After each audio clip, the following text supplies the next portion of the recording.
Ya, makasih buat teman-teman semua dari OSIS sudah ngebantu buat survei. Jadi langsung aja Ji, tadi udah dihitung belum hasil surveinya? Kan totalnya ada 540 orang yang kita survei. 324-nya itu lebih suka pengumuman lewat broadcast WhatsApp. Sisanya 216 lewat mading. Mantap, bener banget tuh. Emang orang lebih enak baca lewat HP. Iya sih, tapi kasihan orang divisi mading jadi nggak ada kerjaan. Udah, itu kita ada tugas lagi dari guru. Dari hasil survei itu, kita disuruh buat perbandingannya. Oh, perbandingan. Tahu? Agak. Ya.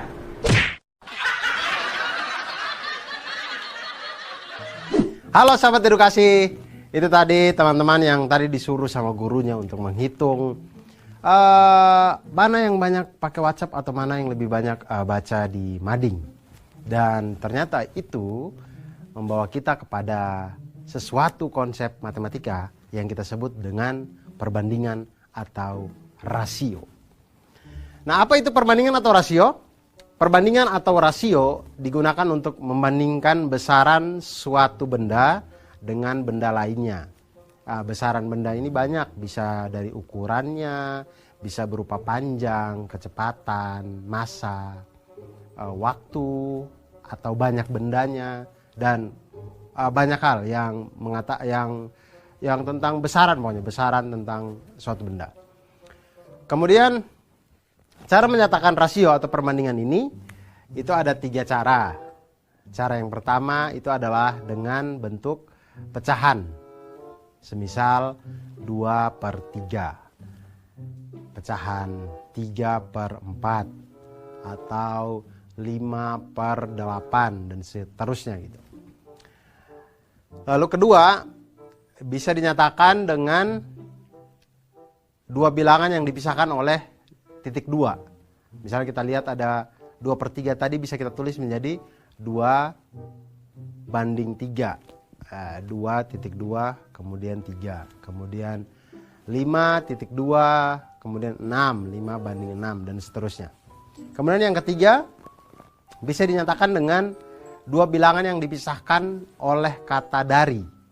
Dipisahkan dengan kata dari. Jadi kalau 2/3 bisa disebut dengan 2/3.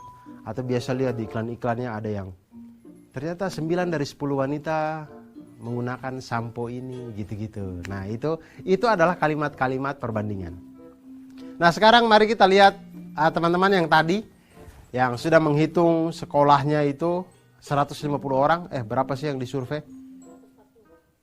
Mereka mensurvei 540 siswa yang ada di sekolahnya. Mana yang lebih berapa banyak yang membaca berita dari mading dan berapa banyak yang lebih suka dari broadcast message. Dan di situ didapatlah ternyata 324 siswa memilih lebih suka membaca dari broadcast message. Kemudian 216 siswa memilih lebih suka membaca dari mading. Nah, kemudian guru pembimbingnya itu meminta untuk diberikan laporan dalam bentuk perbandingan, karena kalau bilangan-bilangan ini langsung diberikan terlalu besar gitu. Jadi maunya disederhanakan dalam bentuk perbandingan atau rasio. Nah, bagaimana caranya? Caranya adalah seperti kita mulai, diketahui 540 siswa yang disurvei, 324 broadcast message, 216 memilih mading. Maka perbandingannya adalah kita bandingkan langsung jumlah siswa yang memilih broadcast dibanding dengan jumlah mahasiswa yang mengikuti survei. Maka didapatlah 324 dibagi 540 sama dengan 3/5. Jadi rasio 3 dari 5 siswa menyatakan bahwa 3 dari setiap 5 siswa yang mengikuti survei itu memilih untuk membaca berita dari broadcast message. Kemudian perbandingan banyaknya siswa yang memilih mading terhadap jumlah siswa yang mengikuti survei.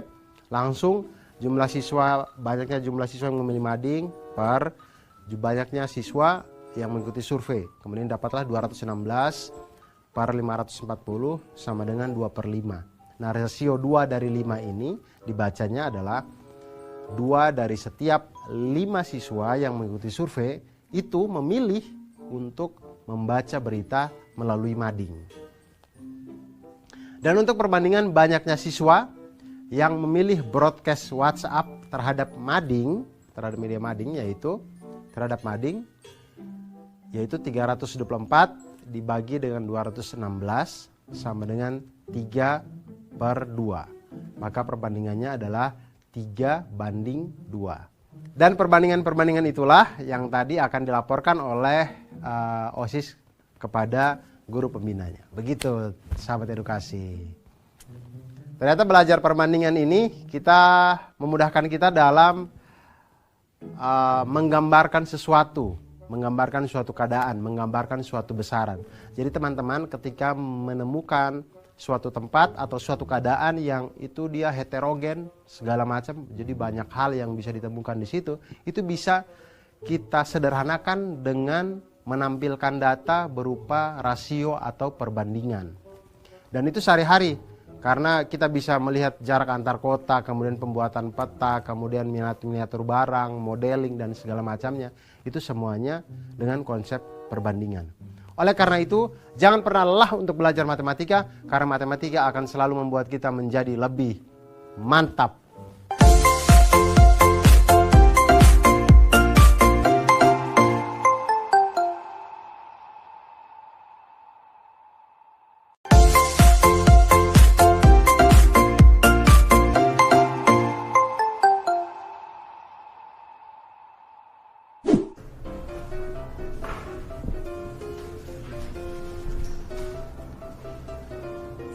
Bang, Mana? siap buat kuenya nih. Oh, siap boleh dulu. Bacain dah. Nih buat 3 kue, 270 gram terigu, 5 telur, dan 120 gram gula. Nah kalau buat 21 kue berapa tuh bang? Hah? 21 kue? Iya kan ada acara keluarga nanti. Oh iya lupa abang. Iya, Berarti lupa. kurang ini dah bahannya. Iya bang kurang. Kalau gitu kamu beli dulu nih di warung. Nih, duitnya buat beli di warung. Duit bohongan nih ya? Bukan, monopoli itu. Ya enggak lah, duit asli nih. Terawang aja tuh. Asli nih, bukan main-main. Udah kamu beli ntar di warung Ucok biasa. Terigu kan satunya 1 kilonya kan 9.000. Oke. Terus telur satu butirnya 2.500 sama gulanya 12.000 per kilo. Oke. Dengan uang segini dan harga segitu kita dapat berapa kue nih bang? Berapa ya? Ya kamu hitung sendiri lah. Ya Allah punya abang mageran. Jangan nyolot dong jadi adek. Punya abang mageran. Waduh, nggak bener.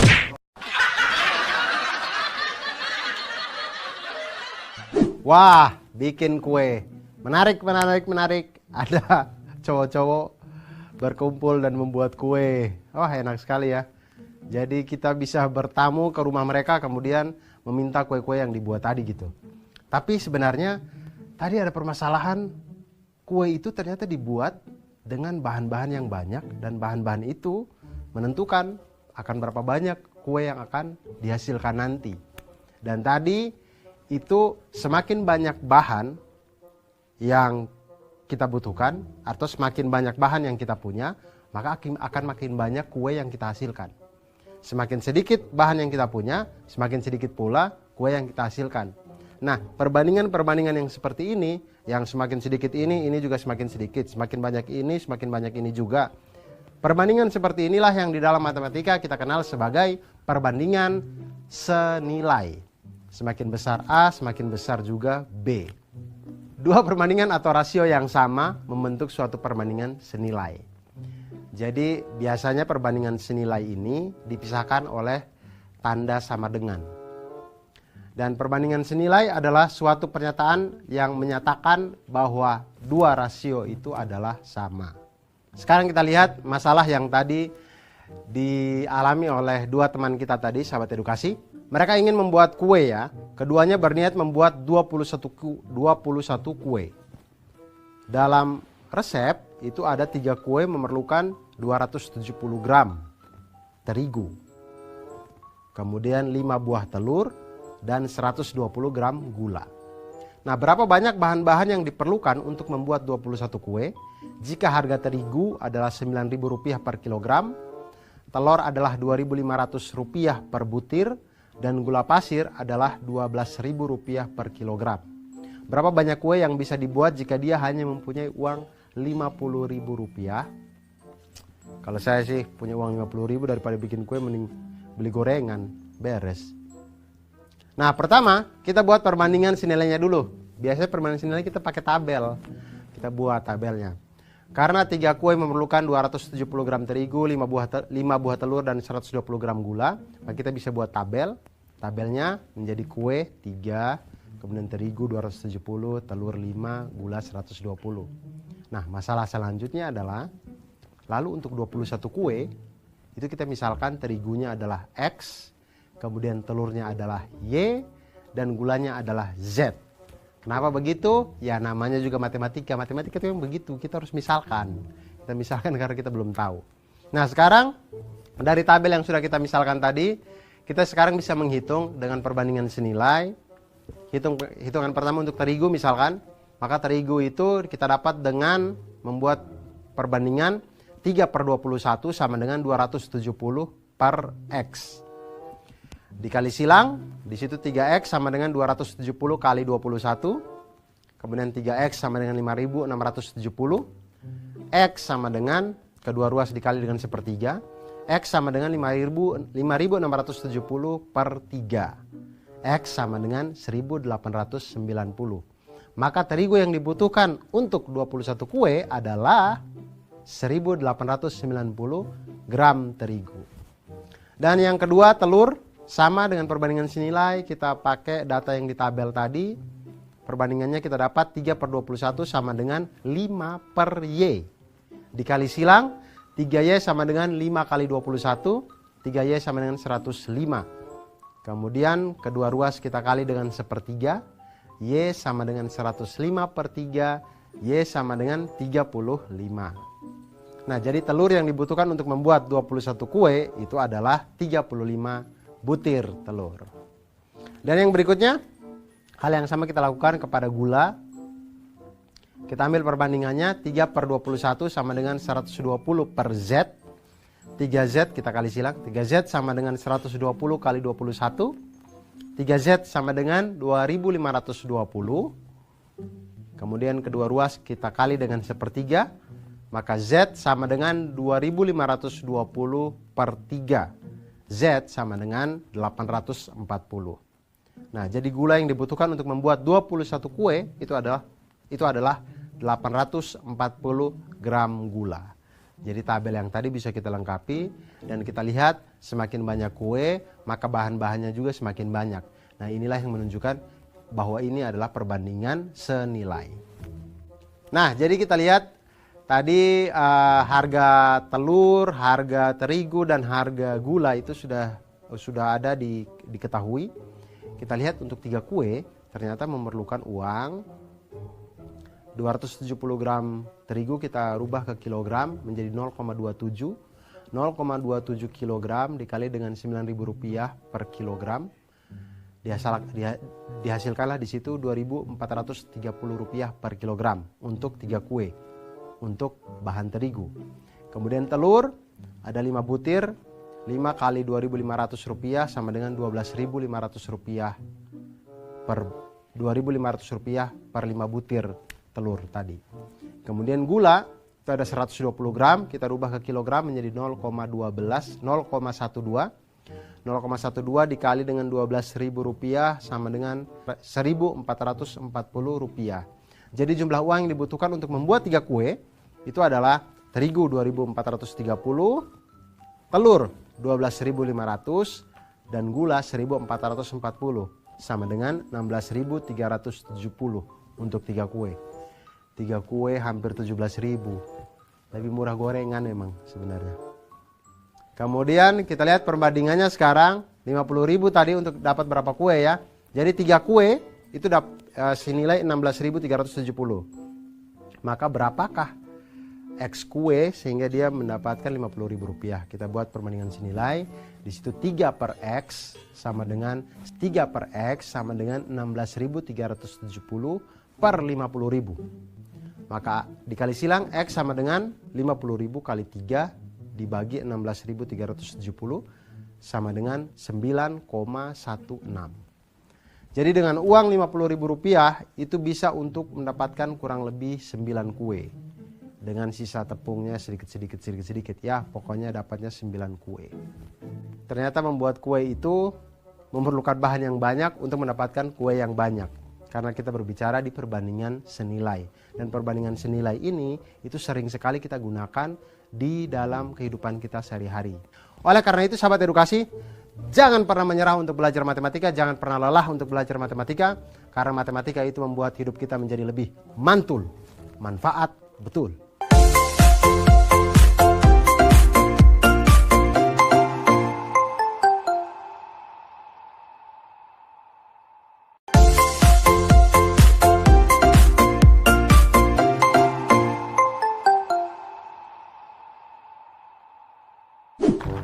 Mandor, sini dulu bentar.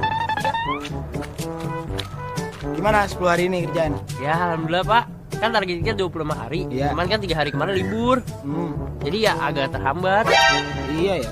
Tapi kan kita harus ngejar deadline, kan klien mintanya 25 hari. Iya Kita harus sih, Pak. selesaiin dulu. Saya juga tahu, tapi malah tukang belum dibayar. Ya kamu lagi belum bayar. Ya emang belum cair, masih beku. Ya. Ya udah, gampang dan nanti. Terus jadinya gimana caranya? Ya paling nambah orang sih Pak. Nambah orang ya? Iya. Berapa kira-kira? Ya saya kurang tahu sih, tapi nanti saya cari dah. Ya udah cari dan Ya. lanjut. Iya.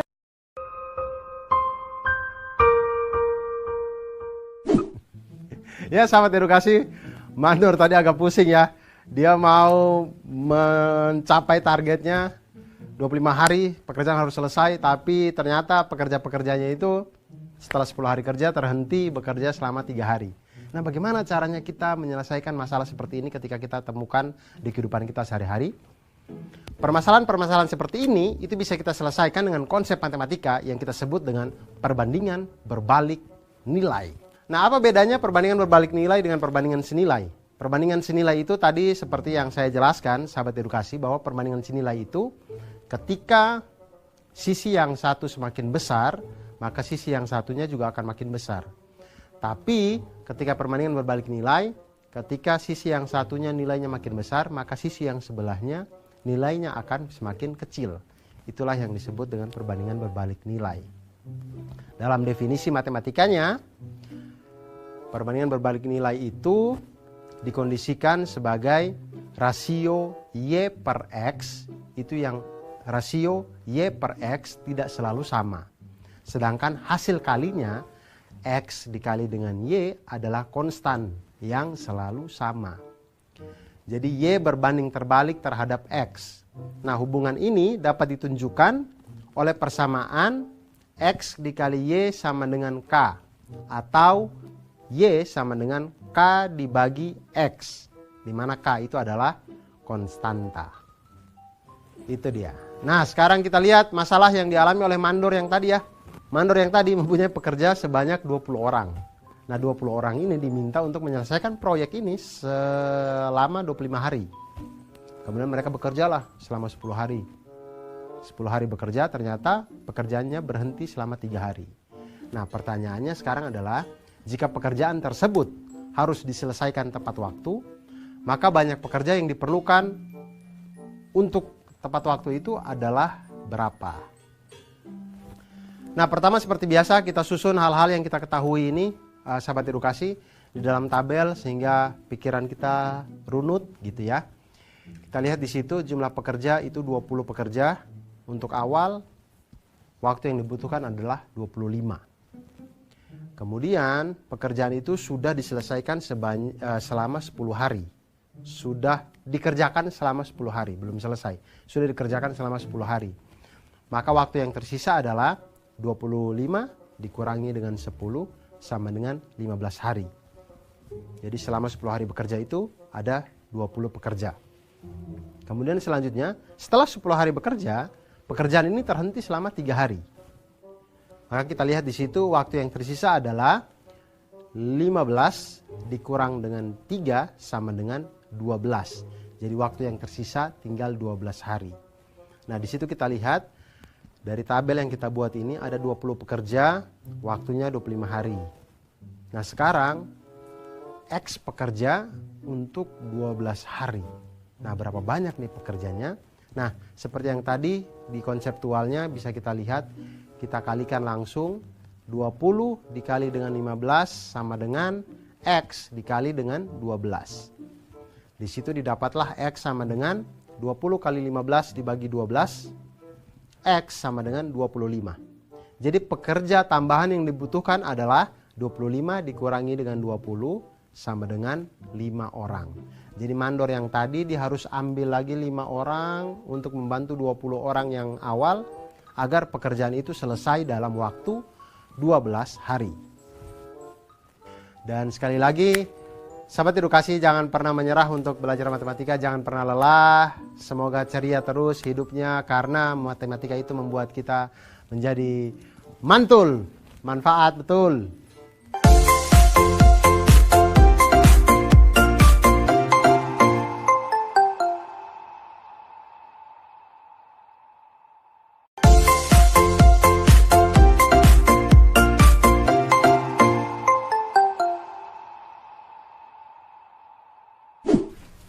Cek, berat banget, Cek.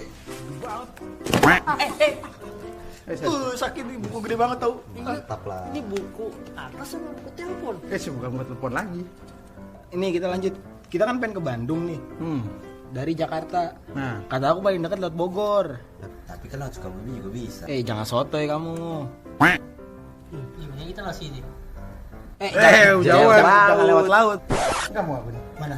Bukan. Jadi kita hitung pakai ini aja, pakai selisih perbandingan skala. Gimana tuh? Nah, caranya kita hitung dulu nih. Dari peta jaraknya berapa yang kita bakal kita lewatin. Kita hitung nih dari Jakarta ke Bogor nih. Ke Bogor habis itu ke Bandung berapa?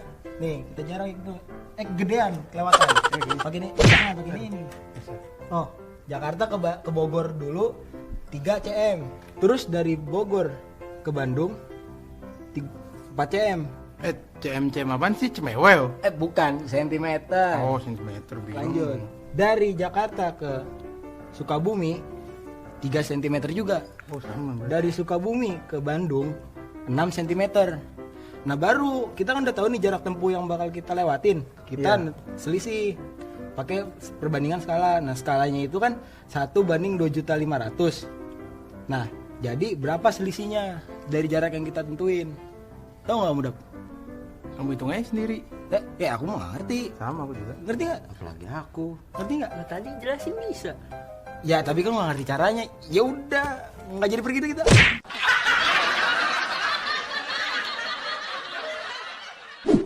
Aduh, ada-ada saja orang-orang ya. Kenapa sih? Kalau mau ke Bandung, ya langsung saja pakai maps online, langsung berangkat gampang. Pakai atlas, aduh. Berasa seperti hidup zaman Hercules ya teman-teman ya. Sahabat edukasi. Tapi dari permasalahan tadi ya, itu memberi gambaran kita bahwa ternyata berguna juga. Kita tuh bisa tahu atlas yang kita lihat itu tidak hanya sekedar gambar, tapi sebenarnya hal yang sama juga terjadi di maps-maps yang ada di online itu sebenarnya bentuk canggih dari atlas gitu. Tapi semuanya itu bisa kita hitung dengan apa yang kita sebut dengan perbandingan skala. Nah, perbandingan skala ini itu memanfaatkan konsep perbandingan yang dari tadi kita sedang bahas. Nah, jadi sahabat edukasi, biasanya skala ini kita temukan di gambar-gambar, di model-model, modeling-modeling. Kalau kalian biasanya membeli mainan mobil, di dusnya itu ada tulisan 1:12. Ada lagi 1:54. Nah, itu adalah bentuk perbandingan skala yang maksudnya misalkan mainan motor kita beli tulisannya 1:12. Itu maksudnya 1 cm pada model yang kita beli itu mewakili 12 cm pada ukuran yang sebenarnya.